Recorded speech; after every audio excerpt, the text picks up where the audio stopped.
Hi there, history students. This is Mrs. Casanelli, the librarian at ACMA, and I'm here today to help you with your research for your American Revolution Museum project. To start with, on your resource page, there's a link to the middle school library resource page. So let's click on that and let's get started. This is the page that we will be using for the resources for this research. Um, we are going to be using U.S. history in context right here where this picture of Abraham Lincoln is. We're also going to be coming up here to the Gale Virtual Reference Library, and we might also be using Learn 360 videos, and we might use the World Book Encyclopedia. But definitely the first thing you need to do is click on this link for passwords, because it opens up a document that gives you all the usernames and passwords that you will need in order to access the databases. So I created this little revolutionary resource guide to get you started.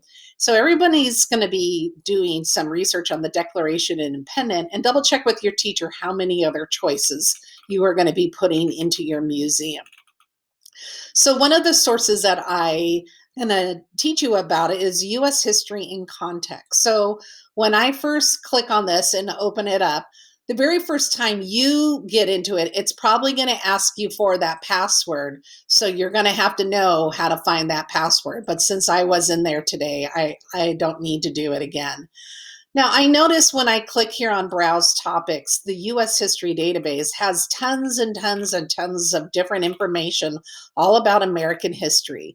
And so I went through this list and I found all the ones that were related to the American Revolution, like Boston Tea Party and Paul Revere.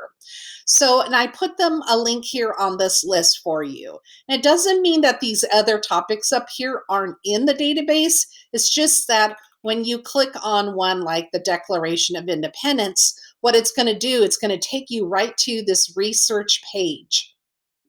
This research page on the Declaration of Independence, you should read the first two paragraphs here and then go more. And this is a great overview where you can have look through this article and find enough information to put some facts about the Declaration of Independence in your museum. If you want, you can select text and have the computer read it to you. The Declaration of Independence is a text announcing American sovereignty. And so while you're sitting and listening and going through these main ideas about the Declaration of Independence, now there's a lot of information here, a lot more than you will ever put in your museum.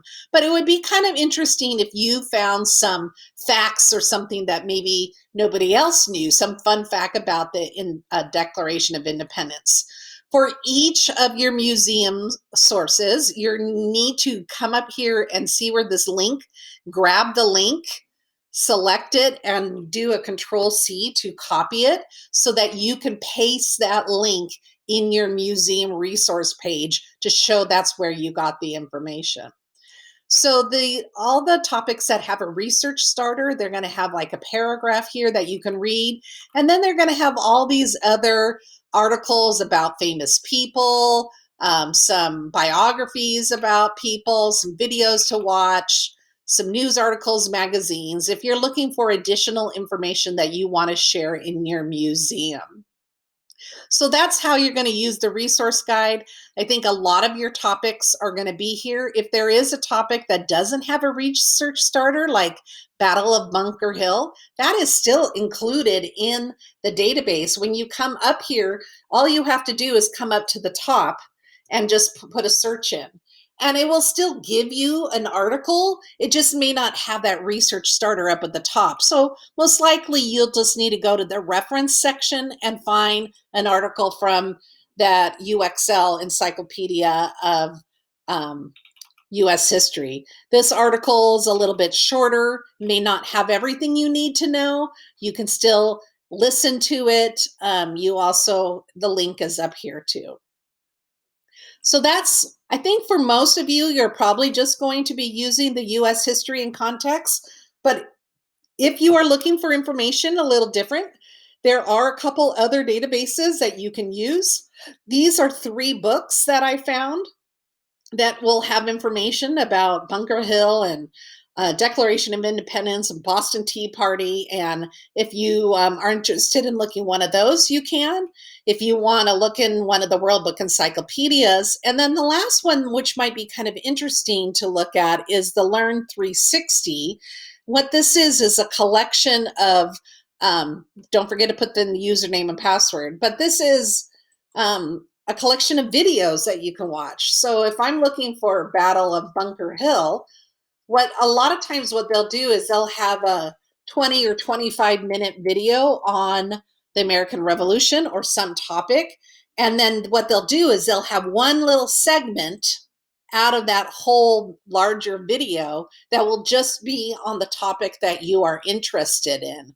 So look at this is a whole bunch of our topics, Lexington and Concord and Battle of Bunker Hill. And there's a little transcript in the background that you can watch, you can read while you're listening to the little segment.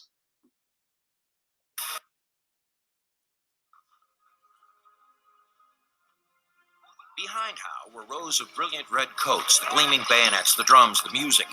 Against a disorganized bunch of irregulars, this should have been a walk in the park.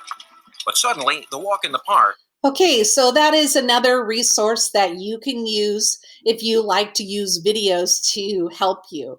So don't forget, if you need any assistance, my email is right here. But I want to really reinforce that you will have to use these usernames and passwords to access any of these databases for your project. If you need any assistance, I'm Mrs. Casanelli, and I'm happy to help.